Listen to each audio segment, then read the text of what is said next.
डर धीरे धीरे गहराता जा रहा है।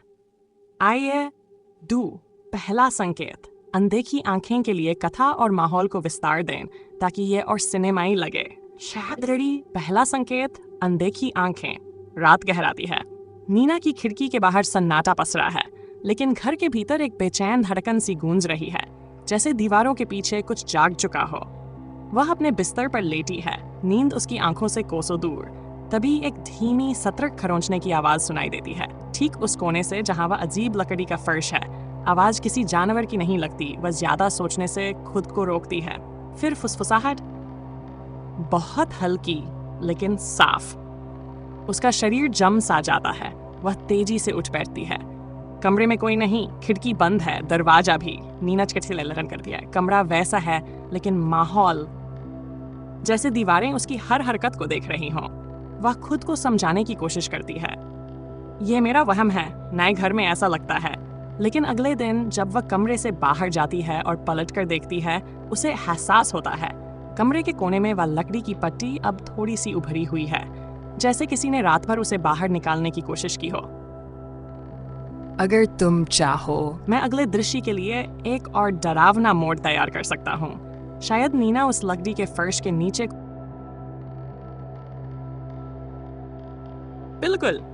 आइए दृष्टि में नीना का डर और जिज्ञासा उसे उस अजीब फर्श की ओर खींच ले जाए और कुछ ऐसा उजागर हो जो सिर्फ रहस्यात्मक ही नहीं बल्कि खतरनाक भी है। नीचे क्या है? देर रात।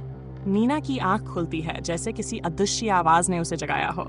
घर में सन्नाटा है, लेकिन वह आवाज फिर आती है, धीमी गहराई से आती हुई। ठक ठक ठक। नीना के हाथों में टॉर्च है। वह नंगे पांव धीरे धीरे उस कोने की ओर बढ़ती है जहां लकड़ी की पट्टी बाकी फर्श से कुछ अलग दिखती है। वह घुटनों के बल बैठती है और ध्यान से देखती है। फर्श की लकड़ी पुराने जमाने की है, लेकिन जिस हिस्से की बात है उसमें नाखूनों के ताजा निशान हैं, जैसे किसी ने भीतर से खरोंचा हो। उसका दिल तेज धड़कने लगता है। वह एक स्क्रू ड्राइवर लेती है और लकड़ी को उखाड़ने की कोशिश करती है। चटक की आवाज के साथ फर्श का टुकड़ा हट जाता है। उसके नीचे अंधकार से भरा एक छोटा सा गड्ढा है, जैसे किसी ने जानबूझकर छुपा कर रखा हो। वह टॉर्च उस गहराई में डालती है। एक पुराना धूल से ढका डायरी जैसा कुछ दिखाई देता है। नीना उसे निकालती है, कांपते हाथों से उसके पन्ने पलटती है।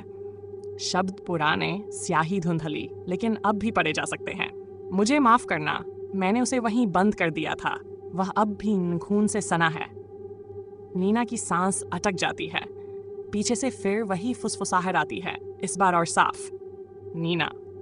वह पलटती है। कमरे में कोई नहीं, लेकिन टॉर्च की रोशनी दरवाजे के पीछे कुछ साया सा हिलता हुआ दिखाती है।